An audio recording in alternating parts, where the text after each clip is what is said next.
Greetings, Exxon here, and today I'm going to be going over what's new in the highly anticipated SPV3.2 update. Just a quick disclaimer, I am a beta tester for this mod, so that's how I got access to early builds of this update. With that said, let's get started. First we'll go over what's new in the launcher. Big thanks to Jazz, by the way, for explaining how a lot of this stuff works for me.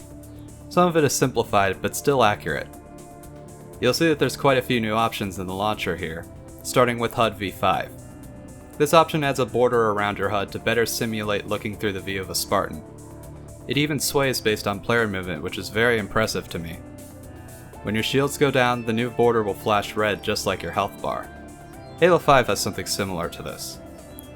Volumetric lighting allows for simulation of the Tyndall effect in the atmosphere, scattering any sun rays that pass through foggy air. If you played something like Black Mesa or Skyrim Special Edition, think of the soft lighting in the air and the god rays in those games.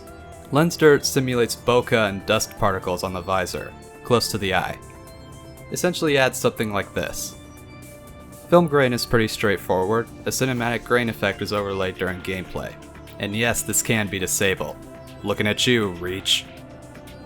A new type of motion blur has been added. If you click on the drop-down box, you'll see two options for POMB, which stands for Per Object Motion Blur. This was added to replace the broken implementation included with OpenSauce, according to Jazz. So now it actually blurs things aside from just level geometry. It's not perfect, but it does make a big difference. Furthermore, it's two-sided and has a higher sample rate, making it that much smoother looking. Next is Depth of Field, another cinematic feature that makes certain objects in a scene blurry depending on where the camera is and where it's pointing at. This is only used in cutscenes, for obvious reasons.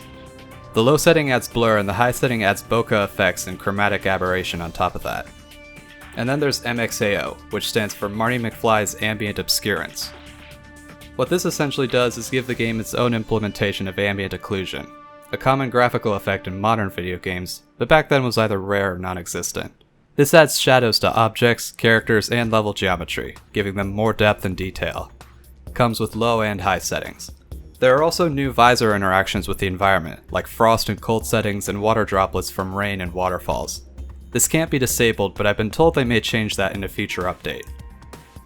Lastly, there are these two modes called Doom Mode and Blind Mode. Blind Mode makes the HUD and first-person weapon and arms invisible, and Doom Mode moves your gun and points it at the center of the screen, similar to the original Doom games. For this video, I'll be focusing on new levels included with the Halo campaign. Lemuria will be covered in another video. The first new level is called None Left Behind, and this takes place right after the events of Keys. This essentially plays the level geometry of the mission Halo, but in reverse, with the main objective here being to save the Marines at Alpha Base.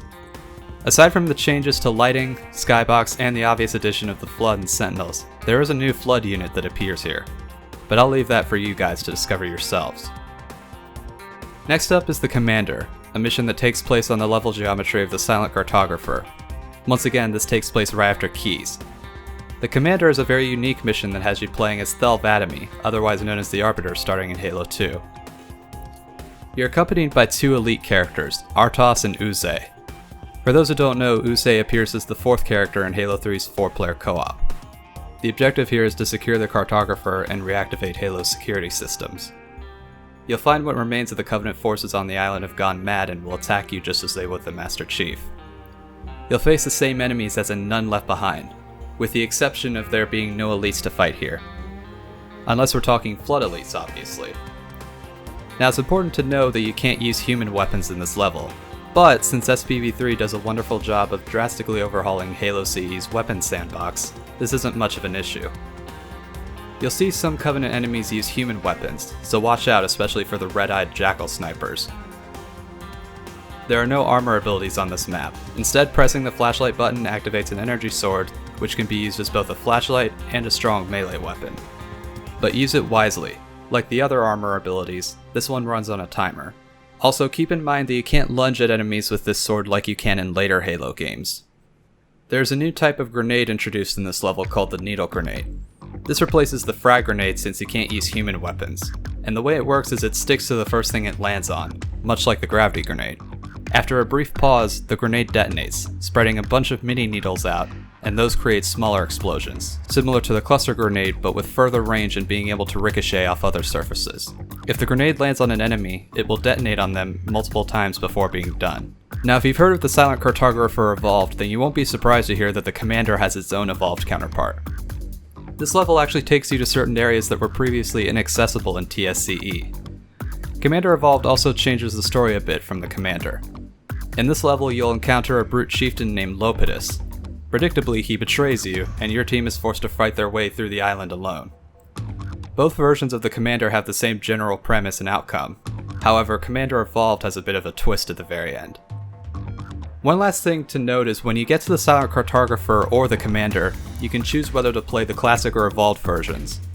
This way you aren't forced to go to the main menu when you want to play TSCE uninterrupted.